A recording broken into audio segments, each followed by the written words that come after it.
Good morning, everybody. We're just letting everyone into the room, so just bear with us. We will be starting shortly. We'll just wait till we've got everybody in, and then we'll make a start.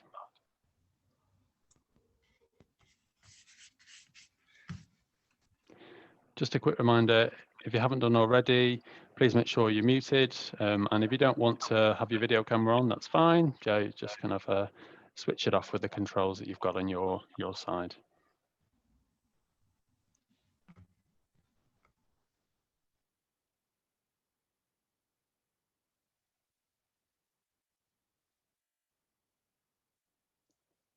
Okay.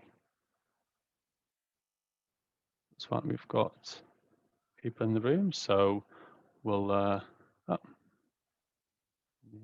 of joining us. Let's just make a start. We're 2 minutes past, so if we could just skip to the next slide. Well, thank you very much and good welcome to the July meet, which is called a catch-22 Young People and Essential Digital Skills. My name is Paul Fleming. I'm the membership manager here at Future.now, and it's great to have you here today. The session is going to last an hour, and today we're going to focus on digital skills for young people and the challenges that they face.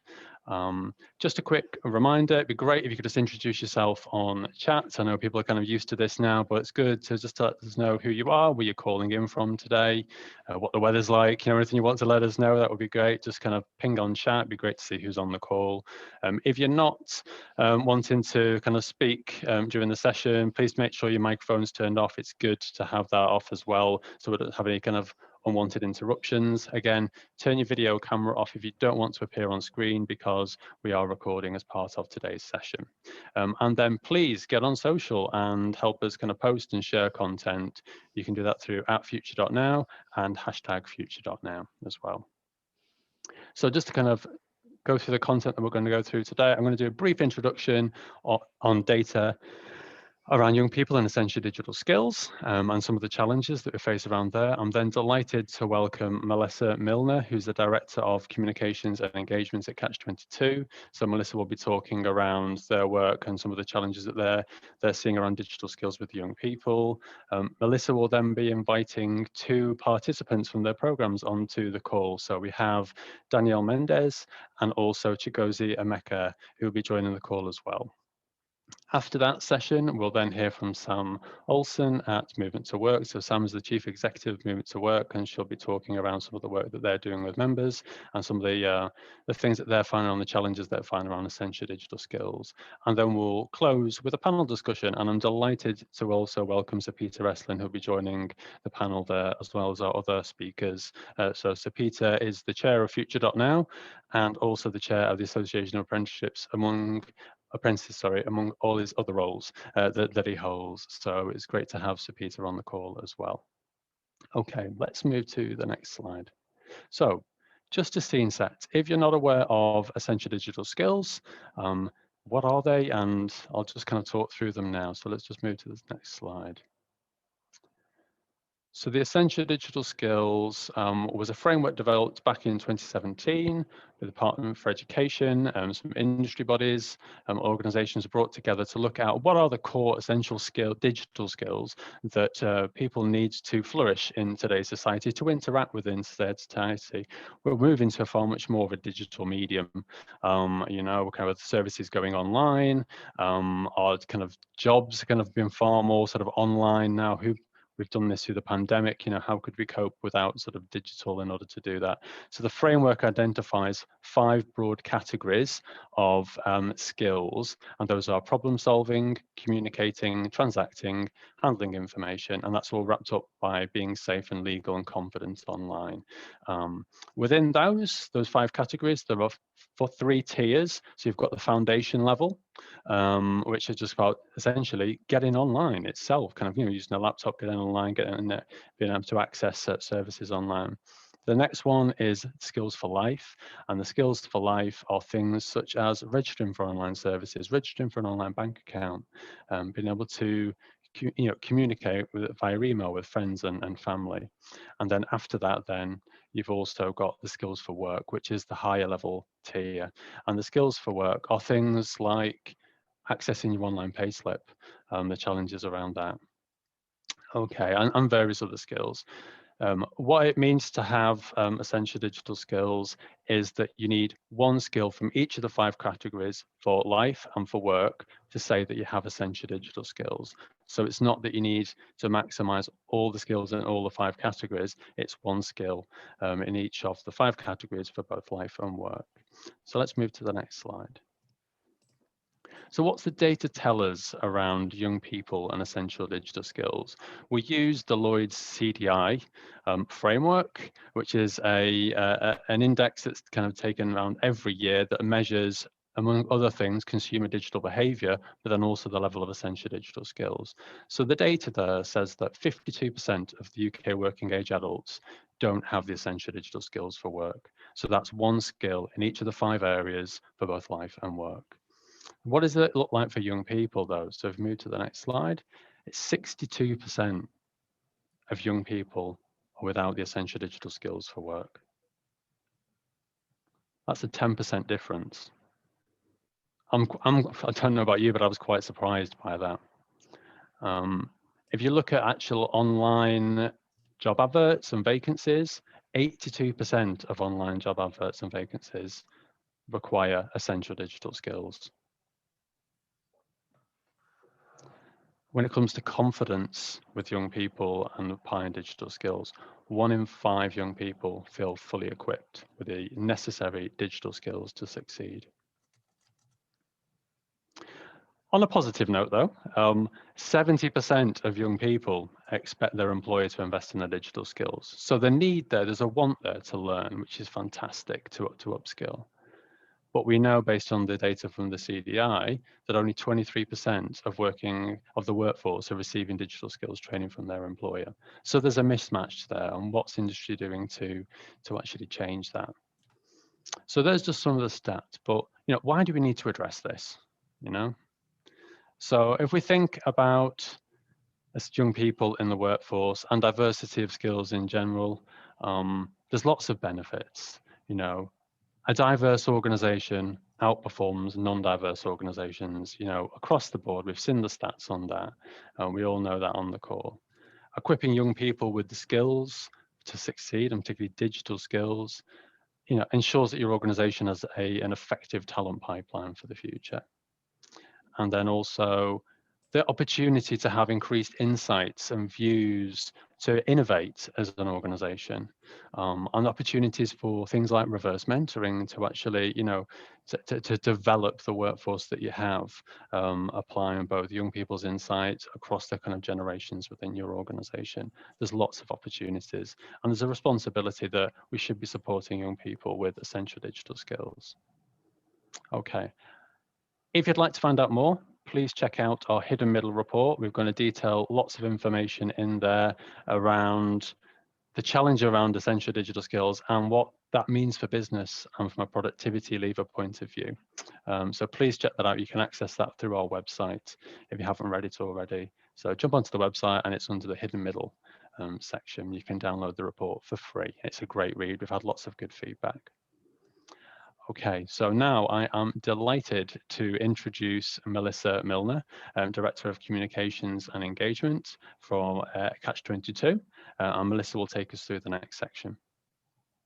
Brilliant, thank you, Paul, and good morning, everyone. Thanks for joining. I'm really pleased to be here. It's digital skills, essential digital skills are a huge issue for us here at Catch-22, and I really today just wanted for the next 10 minutes to give you a flavour of some of the challenges that we found the young people that we work with have been facing, and with a particular emphasis on how the pandemic has kind of exacerbated some of those skills gaps, really.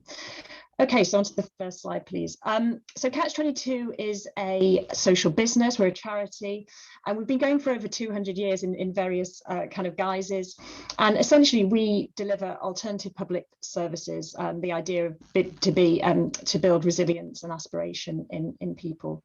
We work with over 120,000 people a year, and we do so across 5 kind of main hubs, including justice, so with people who have recently left prison, and also victims of crime. We work in education, so we run a number of alternative provision schools for young people who have struggled to stay in mainstream education. And we work with young people and families, many children who've been exploited in various forms. And the other big hub, which is really what I'm talking about today, is our employability hub. So we run a number of employability programs, and as Paul said, really pleased to have 2 young people who are participating in one of those programs with us today. And some of our programs actually do focus specifically on digital skills, but nevertheless, all the programs recognise the importance of kind of essential digital skills in helping to get into the workplace. Okay, next slide, please. So particular focus on digital skills then, and some of these stats are building on what Paul's already set out, but we know that 3/4 of job opportunities are now requesting digital skills at some level. And yet we've got 1/5 of the UK population who don't have basic skills. So we can see this kind of mismatch that Paul talked about. And I think also important to focus on young people here, because we're obviously talking about young people today. And I think in some cases there's a sort of assumption that because people are young that they are kind of digitally literate, and so perhaps we don't need to worry about that age group. And yet, research from the Nominet Trust suggests that there are at least 300,000 people under the age of 24 who lack essential basic digital skills. And interestingly, and I think this is where our experience at catch-22 comes in, the vast majority of those who lack those digital skills are already facing multiple disadvantages. So you can see immediately how the kind of gap is widening between those who have and those who have not. Next slide, please. So just going to focus now, I talked about the hubs that catch-22 works across, but just some examples of the impact of the pandemic on sort of digital skills and the people that we've been working with. So to talk about education first, so students, obviously as we went into the lockdown, particularly the first time, many of our students in our schools were working at home. And we had examples of teachers telling us that they were giving doorstep lessons to kids on how to do some of the very basic things, get onto Teams, upload their homework, take part in virtual meetings. So this was quite basic stuff that they were unable to do comfortably. And interestingly, their parents were unable to support them on that as well. So we were suddenly in this situation where, as I said, teachers were having to teach these skills very, very quickly. Looking at another kind of group of people we've been working with, care leavers, as part of our young people and families work. Now, I think when we went into the first lockdown, many of us kind of took for granted that we could get online. We had multiple devices probably to be able to do that. We could quickly adapt our ways of working. We could talk to family and friends over video call. And yet for many of our care leavers, that wasn't the case. And actually, whilst some of it was about not having a device or not having, a sufficient amount of data, a lot of it was actually about just not having the skills to make the most of that. So again, we've been working very closely with care leavers to help skill up.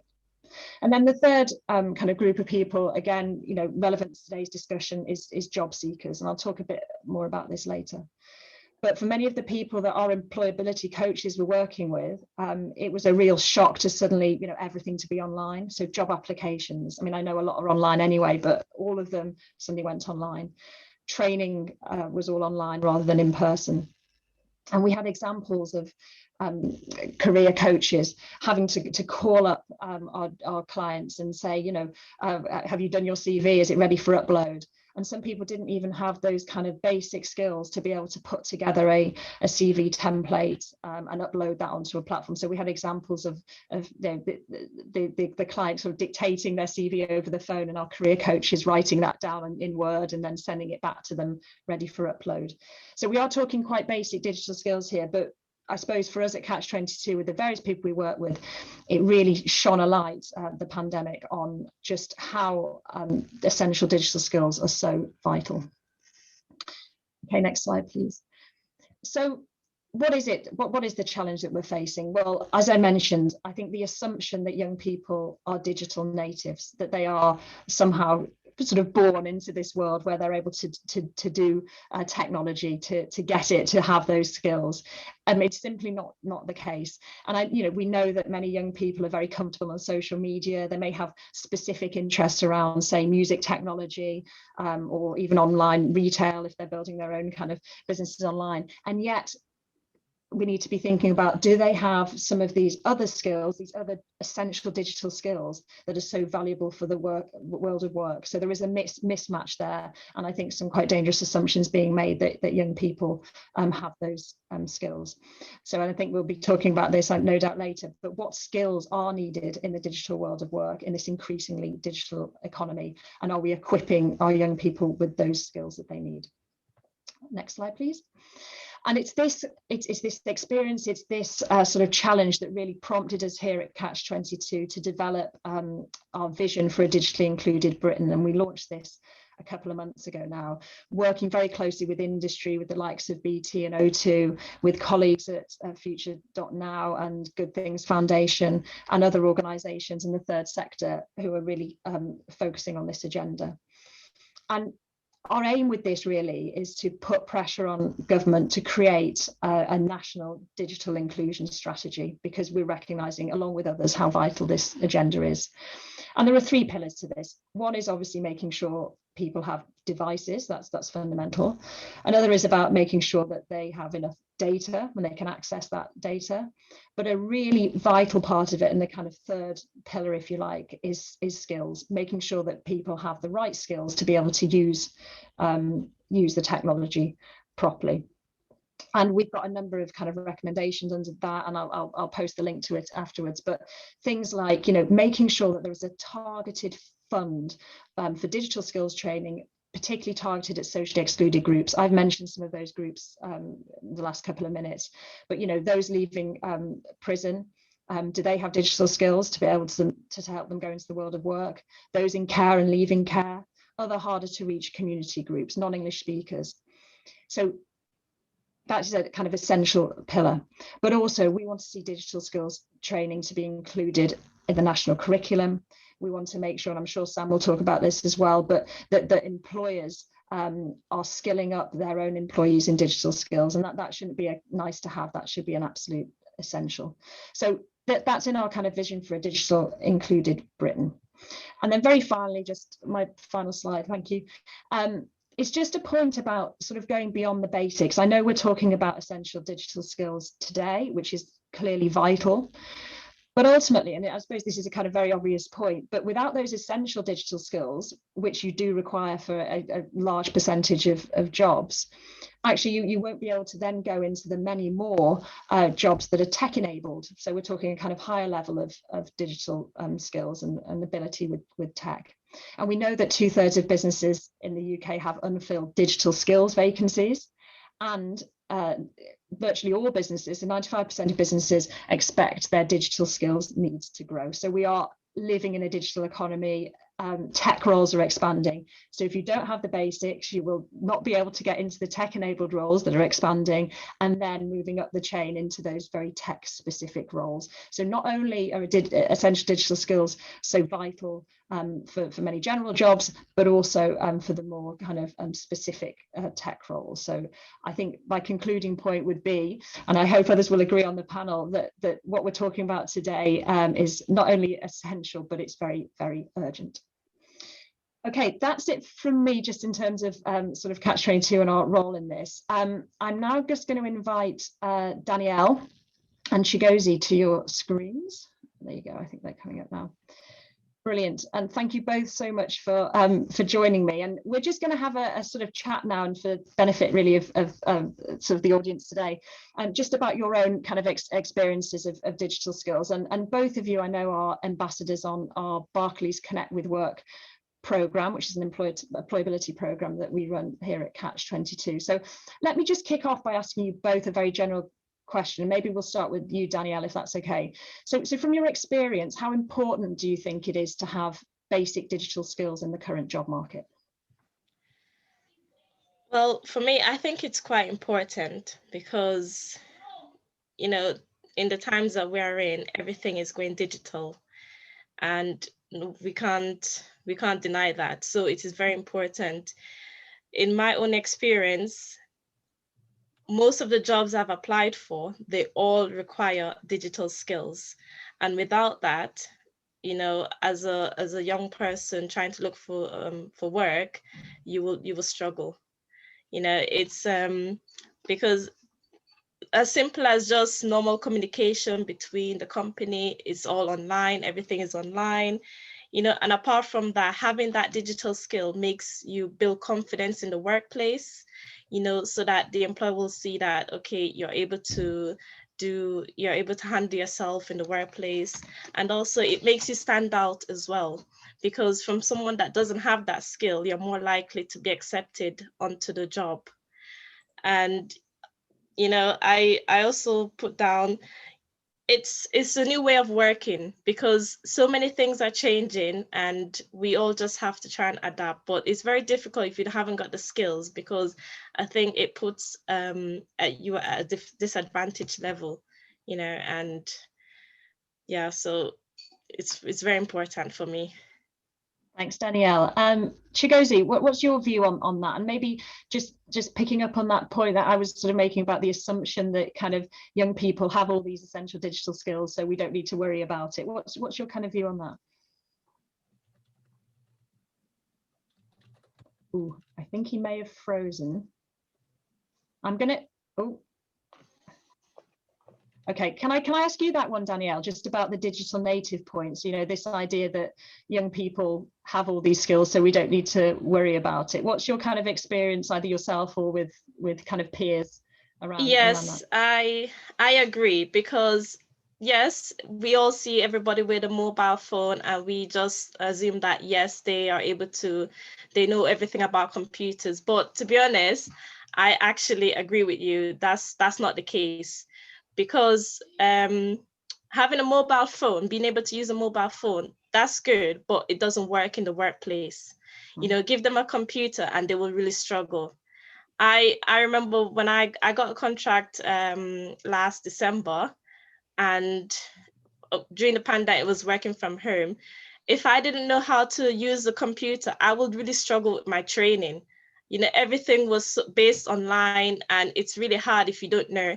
And there's a lot of people that are so vulnerable, and some are digitally excluded. So it really makes them struggle. Having a mobile phone doesn't say that, yes, you're digitally equipped for the workplace. So I absolutely agree with you. Thanks, Danielle. Chigozie, I think you're back. Yeah, I was just, it's all right. I was just asking you about your views on kind of the importance of essential digital skills, and whether you think that, enough is being done to support young people in developing them. Yeah. I mean, if you have to ask me in regards to essential digital skills, I would say it's quite vast at the moment, because here in Europe, that you have to have the skills, most especially the essential digital skills, because it gives you more opportunity to job, to employment, and it opens other doors for you as well. So it's more like something that is like gives you more like opportunity than other people out there, because it's just gonna give you the kind of job that you're expecting out there as well. So, but at the same time, I think for people that doesn't have that, for young people that doesn't have that opportunity to get the essential digital skills, I feel like more like companies should be more like open to making it more like, if even though you have to like accept them to the job, it shouldn't be that because of the digital skills that they shouldn't be accepted in the job role. It should be more like open. They should be more like helping them to support them, even though they get the job, to get that skills, to be able to have that skills to continue in their workload. So the fact that it's quite very important, I feel at the same time is supposed to be more important to be more open to making sure that everybody is acquiring the skills. So I believe that the company out there can do it for everybody. And I don't think it's quite a lot to ask from the companies to be able to assist people that couldn't be able to afford to get those skills. It's not actually quite a lot, because like it's very good. Why you work, you learn at the same time, and learning digital skills while working should be one of the things that you should learn in your job. Yeah. Absolutely. To be fair, like doing IT, computer is quite an expensive course to do. And I feel like it shouldn't be like that. I feel like it should be more open, and I feel like it should be more like it should be more outreaching to other people to acquire those skills. So at this point in time, it's very, very quite important. It's highly important that you should have the digital skills. But at the same time, I feel like people should be more open to helping people, other people that don't have the opportunity to get those skills, to have it as well, to be able to have the opportunity to get the job or get into education or further education. And as well, be very, very good in communication as well. Communication is quite very, very important in most of the things that Paul mentioned. I think communication is quite very important, and having that IT skills to be able to operate computers, to input data in the system, print out some documents, fill the form, all those things are included in digital skills. And it's quite very, very important that you should have those skills if you're going into work. No matter what that you have to do at the moment, it's always important that you have those skills. Every job demands those skills. And we need that as a whole, and we need it as a country as well, to be more open to helping people to get those skills. That's brilliant. Thank you, Chigozie. And I think you've both touched on some really interesting points there. One, about how important essential digital skills are. Secondly, that not all young people have the necessary skills to potentially go into jobs.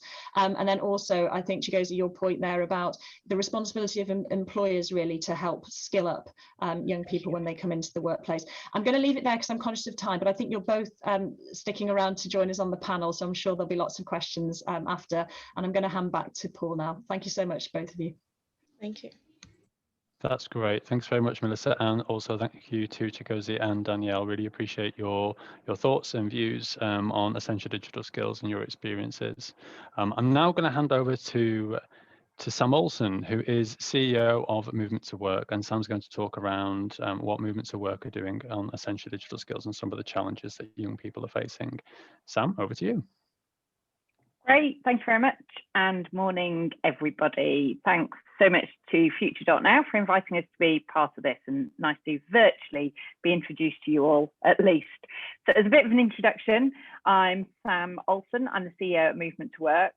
We're a charity that was established by the chair of Marks and Spencer's at the time, Mark Boland, and the now late Sir Jeremy Hayward, bringing business and government together to try and break the cycle of, or then they were talking about no experience, no opportunities to apply for jobs. And we've expanded that now to say no experience, no digital skills, no access into the employment market. But so we have a really, really simple purpose. It's just the one, and it's about leveling up the playing field for all young people and removing barriers to employment through really good quality work experience and other job opportunities. So in its simplest form, what we're trying to do is to get more businesses to run more impactful employability programs. It will come as no surprise to any of you that a huge part of that is basic digital skills.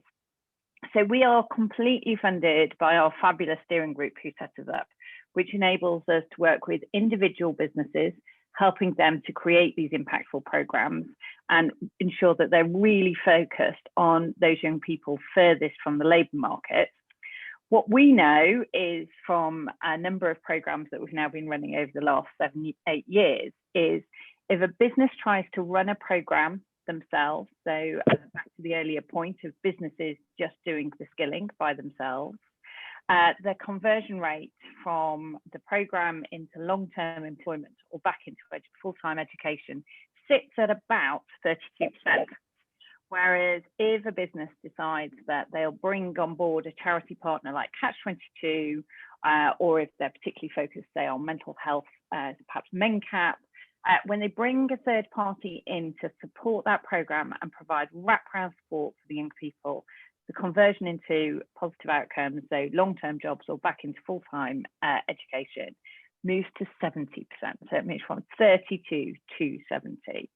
And that's not about those organisations that come in necessarily doing the teaching of the skills. Back to that earlier point, the businesses are really good at training staff. It's at the heart of what they do. But it is important, particularly for young people, to have someone to talk to about the more pastoral elements. If you think to Maslow's hierarchy of needs, actually, if you don't have somewhere safe and secure to live, you're not going to engage well in learning. So if you don't have somewhere, and you've got catch-22 on the call, they're very well aware of this. If you don't have a secure place to go at the end of the day, you're never going to progress well in a job. So that's why it makes a difference. So my first call out to any businesses on the call today, or anyone thinking about running these programs, is just the crucial element that is bringing in a partner like catch-22. So I like to use these sessions for a little bit of research because I like people to be interactive on my sessions. So my first question for you all, I'm quite fascinated at the moment about people's work experience, their very first work experience. So I'd like you to write in the chat what your first work experience is, and I'll come back to it a bit at the end. I find it really interesting in terms of looking back now and thinking about what did that work experience teach you. So for me, I grew up in a holiday resort type area on the coast. So unsurprisingly, I worked in a hotel, I was serving breakfast, and I cleaned an awful lot of bedrooms and bathrooms. I learned at a very early age that the customer is always right, and that you smile and you nod and the customer's always right. But crucially, I also learned how money flows through a business and the importance of understanding that whole cycle in a business. The last one was I learned how to change a bed really quickly, which has probably been more helpful when I got small children as opposed to in my day job. But I'll be really interesting to hear what yours are. I hasten to add, without sharing my age, there was absolutely no digital upskilling involved at all in any shape or form. So whilst you're sharing your work experience, I think I've made Liz do this before because I think I already knew that she worked in a shoe shop. So let's look at some of the stats that we have at the moment. Overall, unemployment is at 4.8%. For many parts of the world, that would be seen as really quite a positive sign in the economy. The challenge we have always had in the UK is that youth unemployment is so much higher, currently sitting at 13.2%. for those aged 16 to 24. As a national picture, though, it is not equal across the board. So the huge claimant increases that we have seen through the pandemic have particularly hit London and the Southeast. So there's 159% more young people unemployed in London and 111% more young people unemployed in the Southeast. We still have furlough going at the moment. As it ends, it's predicted that those over 50 are going to be hardest hit. However, again, we have a huge challenge with this across different parts of the country. So having just told you that claimant counts have increased for young people at their highest in London and the Southeast, that's also where we've got the highest number of people currently on furlough. They are going to be coming back into the labour market really, really quickly. In a positive space, job vacancy rates are returning to much better levels. And in fact, actually at the moment, we have more job opportunities and more work experience opportunities than we have young people applying for them. And that's quite a complex picture. I can see some nods from anyone from catch-22 as I'm saying that at the moment, and from Amy. There's a lot about mental health there. There's a lot in there about young people who've really been stuck at home for a very long time, and it's quite an anxious thing to be thinking about moving out and doing something different. A lot of the jobs are in hospitality and retail, and that's quite an anxious place to be working at the moment. So the point is, we've got youth unemployment had been at a historic low, it's skyrocketed. There are double the number of young people on universal credit than we had this time pre-pandemic, which tells us that young people have been disproportionately affected by the pandemic and that they're struggling really, really in the here and now. Now, some of those young people, as the market opens up, they will skip with a nice glossy degree in hand and move beyond the entry-level positions. But at the moment, those entry-level positions are incredibly competitive. Now, I remember leaving uni and really struggling to get through what we would now call online assessments, but they were a piece of paper that you ticked at the time. It had not crossed my mind for 1 minute that my dyslexia was a barrier. Now, for today's young people, that barrier may be dyslexia, but actually all those processes are now online. and digital capability has become a barrier in its own right for so many young people. If you don't have access to tech at home, you're not using it, you're not playing with it, you're just using a mobile phone. Mobile phones are designed to work in small apps, and then we're surprised that young people have great knowledge of how to use small apps but don't really know about the business functionality tech skills. So what we're seeing in terms of how that translates into the labour market is that when young people do find themselves in a position where they're starting either a piece of work experience or an early entry level job, they don't know how to set up an email account, they don't know how to manage an inbox, often never had any interaction with Excel, Word or PowerPoint, and it is really disadvantaging them in the labour market in comparison to their peers who have had tech at home and have been using it to FaceTime grandma for the last year and a half, who have been doing a different level of online learning. So one of the surprises, and this sort of comes into a bit of a chat we've been having in the little chat box about schools. If you have done tech at school, at best, it's coding. So here's my next piece of research. How many of you, professional people in roles, how many of you ever actually used coding in your day job? I'd like to see a bit of a, I'll have another bit of a chat poll there. Yeah, a few no's, no, 0. That is what we're teaching at school at the moment, and it really worries me. I think what COVID gave an opportunity for many schools to do is to move everything to that digital online classroom. As a parent, it was absolutely horrific, I have to say. However, they did it, and actually the kids really moved on in terms of their digital skills whilst they were doing homeschooling, because they had to learn how to use a Google Drive. They had to be able to save things, do a piece of work, send it on, use PowerPoint, use Word. However, they've gone back into school and they're back to handwriting letters again. My current bugbear, you can imagine, with a dyslexic daughter and a dyslexic mum, this does not go down very well. So what we're seeing through the Kickstart program, if we then translate that into the workplace, is that huge lack of really basic digital skills being a barrier, not only in applying for jobs, but when young people are starting jobs. So somebody mentioned earlier the challenge of all your learning is online now, isn't it? So, you arrive in the workplace, you need to be able to use Teams, you need to be able to access online learning, you need to be able to work out how to get your pay slip. That one still baffles me on our system. HR made that terribly complicated.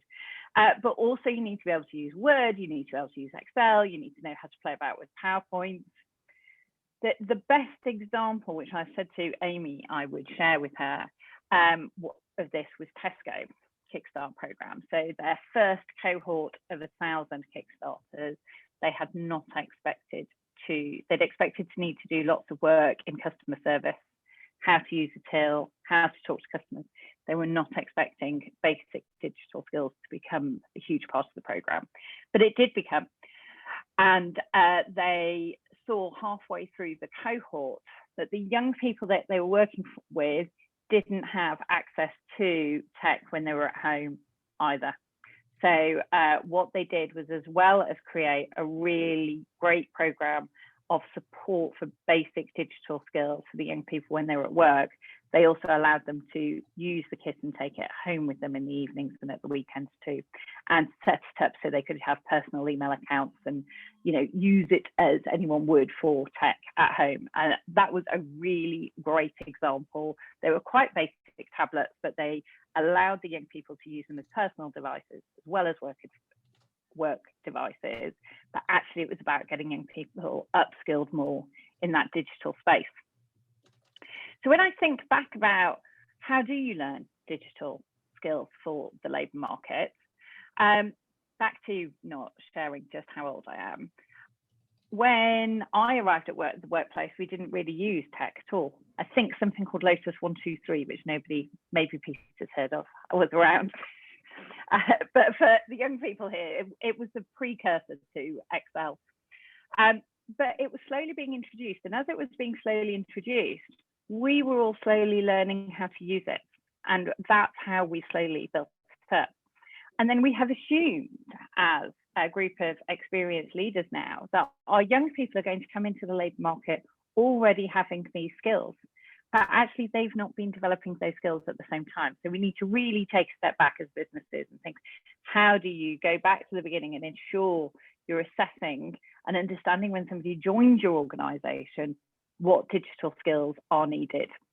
And my last default on this, which is good because I've been told I need to wrap up, is how do we take that back into schools? Because schools manage digital by default through the pandemic. They seem to be reverting back to their old ways. But actually, if you're in a maths lesson, why aren't you learning through Excel and how Excel works? When you're in an English lesson, why aren't you learning how to write persuasive emails as opposed to how to do a handwritten letter? There's a lot for business to do, but actually I think the whole broader ecosystem has a lot to do as well. Back over to you. That's great. Thank you very much, Sam. Really, really interesting insight there that you've shared. So we're now going to move to our next section of the session, which is our panel discussion. So if you do have any questions, please post them in the chat. We do have, obviously Amy posted one and Sam's answered that, which is great, but we do have some questions to talk through. So we'll invite our panelists to the screen as well. I think we're also going to invite Chigosi and Danielle as well, if they're still on the call, which is great to see. So I think all the panel have introduced themselves, but I'll just let Sir Peter introduce himself as well, because he's probably new on the screen at the moment.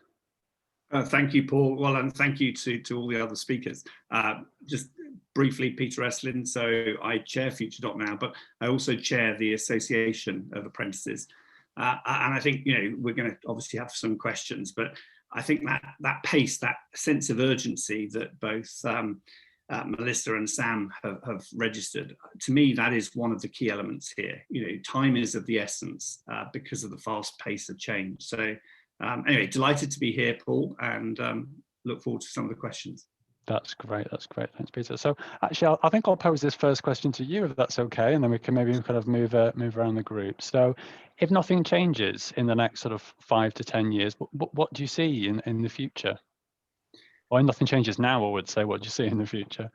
Well, I mean, in one sense, a huge amount's going to change. I mean, that's the challenge. I think the pace of change is accelerating, and it's accelerating at a faster pace than we've ever seen it. And I think that picks up Sam's point that, historically things move very slowly and you could sort of build up skills over a longer period.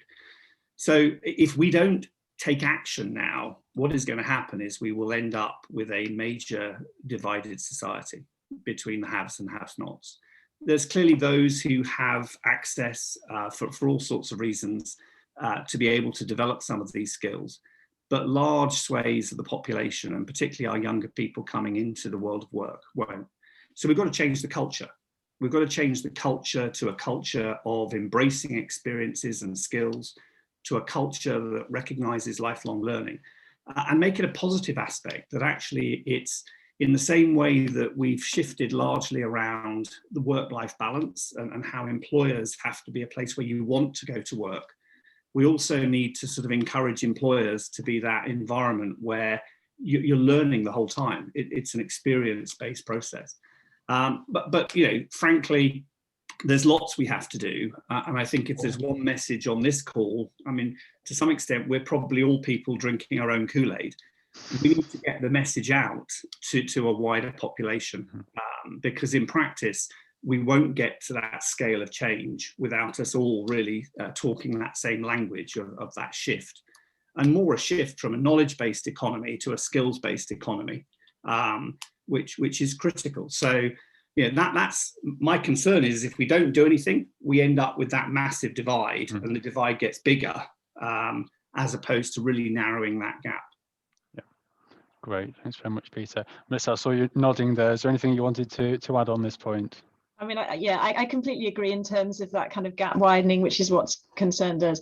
I think the other thing is, without a kind of strategy behind this, for want of a better word, you know, you end up with a lot of kind of ad hoc activity, some of which is really good. And we've seen it with industry stepping in, you know, during the pandemic to really help out, you know, opening up kind of Wi-Fi hotspots. We've had examples at catch-22 of companies kind of coming in to help skill up, you know, our students and others.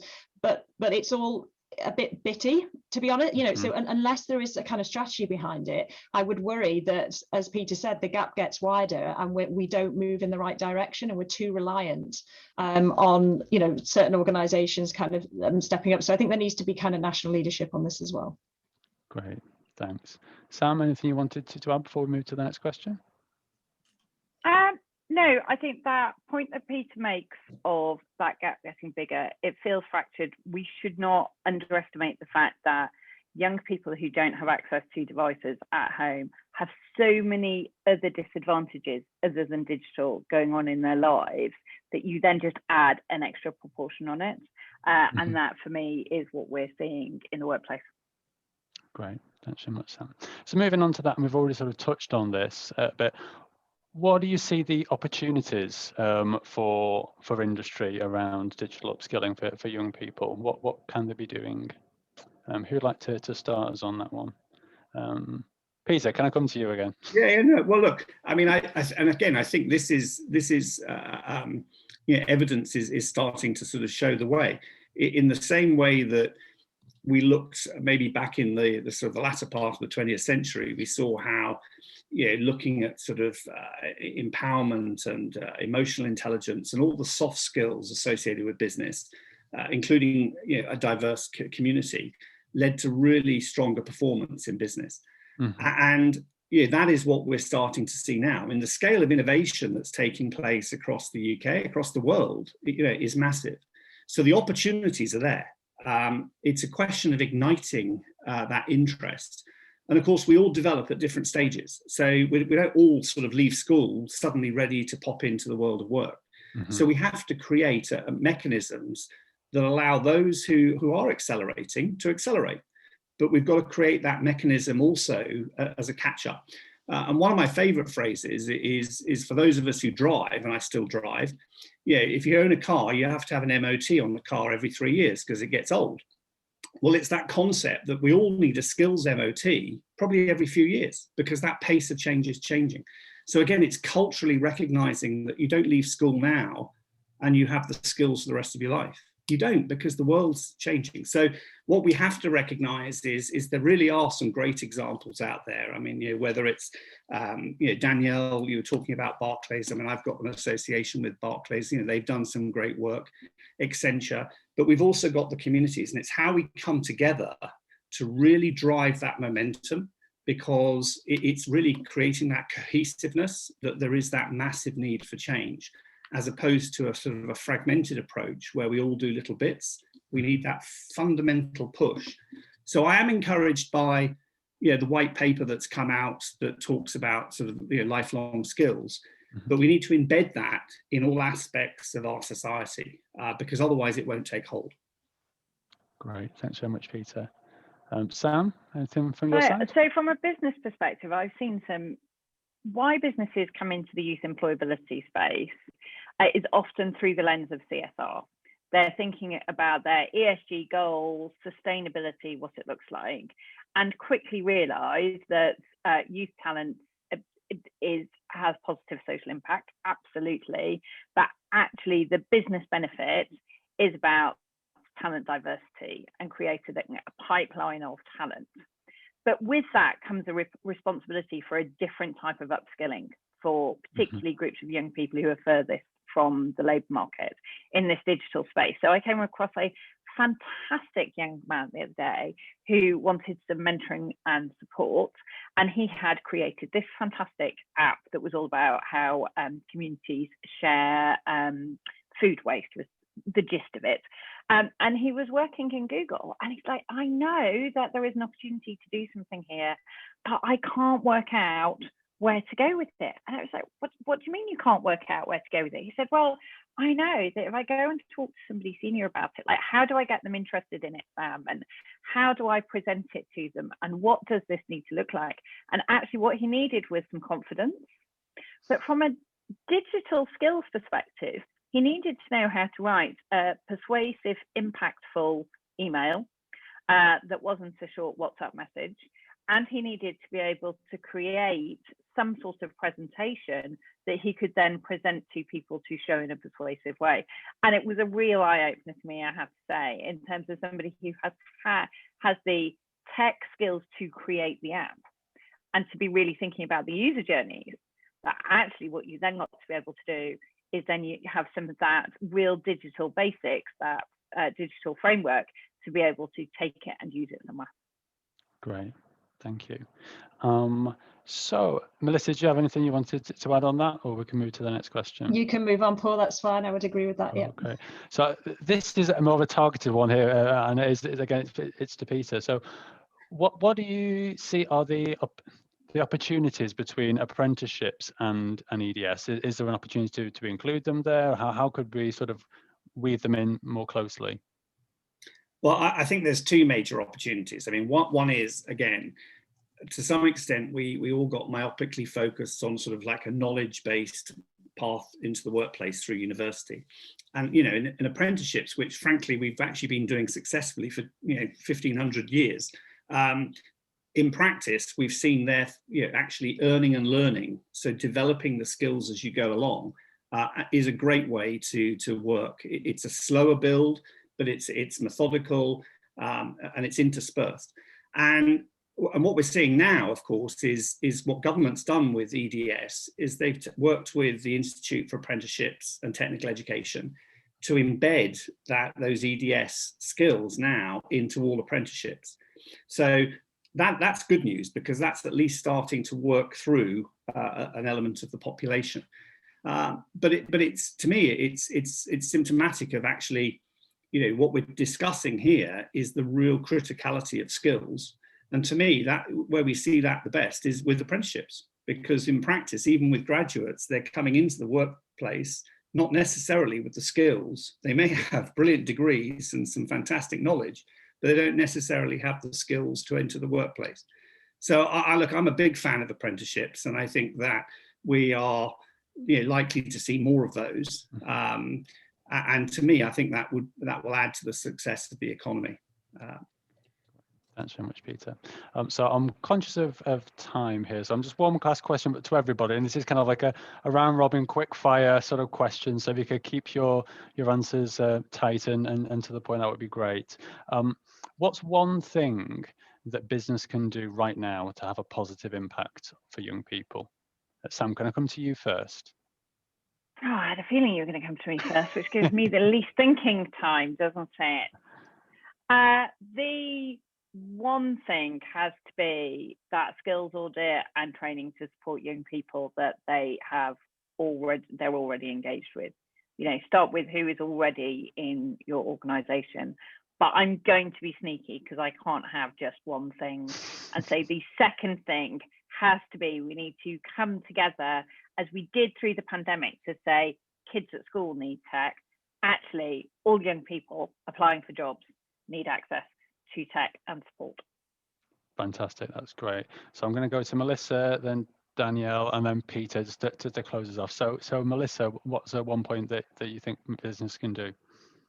I think it's about, and building on Sam's point, about keeping an open mind. And I think Danielle said this, that, you can look at someone's CV and you can think, oh, maybe they've not got the right skills for this or whatever it might be, but actually keep an open mind, talk to them, give them a chance. And actually, if you've got these this skills building inbuilt into your program as an employer, then a lot of these young people have aptitude, they have energy, they have enthusiasm, and actually skills, these kind of skills can be taught. So keep an open mind. That's great, thanks Melissa. Danielle? Yes, just building on what Melissa said, I'm going to keep it simple. It can just be simple as listening to them, and so that way you can know what skills they might be lacking in, and then they'll be able to support them. Because I think when the employers listen, young people can easily adapt. So, their voices need to be heard first, and then they will get the right support. That's great, really, really important point there. Thanks very much, Danielle. Peter? Well, I'm going to build on exactly what Danielle said. I think she summarized it brilliantly. And tell those stories. Tell those stories about young people, because that's what creates the sort of really the chatter amongst the workforce, and that's what encourages businesses to change. You know, if they hear those stories being reverberated. So totally agree with you, Danielle. That's great. Thanks very much, Peter. Okay, so we're going to close this section and we're just going to wrap up in a moment, but it just leaves me to say thank you to Sam, to Peter, to Chikose, I think maybe just kind of joining us now, Danielle, and to Melissa as well. Really appreciate your views and insight as part of that session. So just to close them, one of the points just to kind of address, do you want to take action? And I think we do want to take action around the hidden middle. So the hidden middle is that 17.1 million people within the UK that don't have the essential digital skills for work. A large proportion of that will be young people as well. So let's just move to the next slide, how we can help. Through being a member of Future.now, and it is free to join Future.now as a member, we work with you through our network of partners, other coalition members, to move you along on your digital skills journey. And we do that, I want to focus on 3 essential steps on your digital skills journey. So that's identifying your starting point. So piloting something within your organization, really sort of trying to assess the needs and get a base level as to where your essential digital skills are at.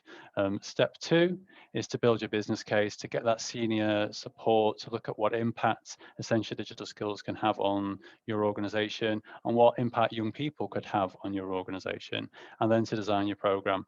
Don't start from scratch. There's lots of resources that are already out there, designs that other members have sort of put in place that you can sort of gain insight from and share learning from. So please have a conversation with them through the network. So I would encourage you to become a member. So we're just going to wrap up with the next slide.